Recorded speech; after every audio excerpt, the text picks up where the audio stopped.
తెలంగాణ ఆడబిడ్డలను కోటీశ్వరులను చేస్తానని సీఎం రేవంత్ రెడ్డి హామీ ఇచ్చారు. ఆ మాటను నిలబెట్టుకుంటున్నారు. మహిళలను వ్యాపారవేత్తలను చేసేందుకు మరో 40 చోట్ల మహిళా సమాఖ్యల పెట్రోల్ బంకుల ఏర్పాటుకు CM Revanth Reddy green signal ఇచ్చారు. నారాయణపేట, సంగారెడ్డిలో మహిళా సమాఖ్యల పెట్రోల్ బంకులు విజయవంతం కావడంతో అన్ని జిల్లాల్లోనూ ఏర్పాటు చేస్తున్నారు. వీటిలో మహిళా యజమానులే కాదు, మేనేజర్లు, ఆపరేటర్లు కూడా మహిళలే ఉంటారు. ఇప్పటికే 40 ప్రాంతాల్లో స్థలాల ఎంపిక ప్రక్రియ పూర్తయింది. త్వరలో నిర్మాణాలు చేపట్టనున్నారు. Indian oil corporation, Bharat petroleum, Hindustan పెట్రోలియంతో ఒప్పందాలు కూడా జరిగాయి. జూన్ 2 నాటికి సగం బంకుల నిర్మాణమైనా పూర్తి చేయాలని ప్రభుత్వం ఆదేశాలు జారీ చేసింది. రాష్ట్ర అవతరణ దినోత్సవం రోజున సీఎం రేవంత్ రెడ్డి వీటిని ప్రారంభించనున్నారు. ఆదిలాబాద్ లోని కైలాస్ నగర్, కుమరం భీం జిల్లా ఆసిఫాబాద్, నల్గొండ జిల్లా గండవారిగూడెం, పెద్దపల్లి జిల్లా భూపతిపురం, వికారాబాద్ జిల్లా హకీంపేట్, దుడ్యాల్లో బంకుల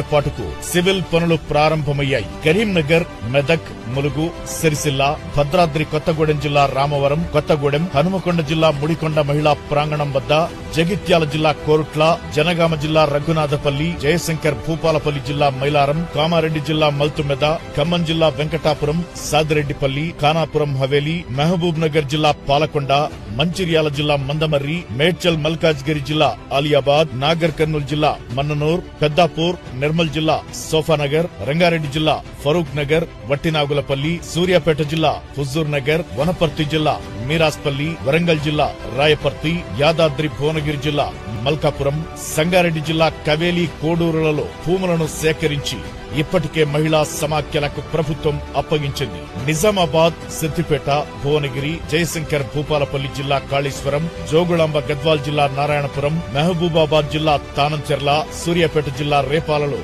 భూములను ఎంపిక చేయడం పూర్తయింది. వాటిని మహిళా సమాఖ్యలకు అప్పగించాల్సి ఉంది. ఇలా మహిళలను ఆర్థికంగా బలోపేతం చేసేందుకు ఎన్నో గొప్ప నిర్ణయాలు తీసుకుంటోంది ప్రజా ప్రభుత్వం.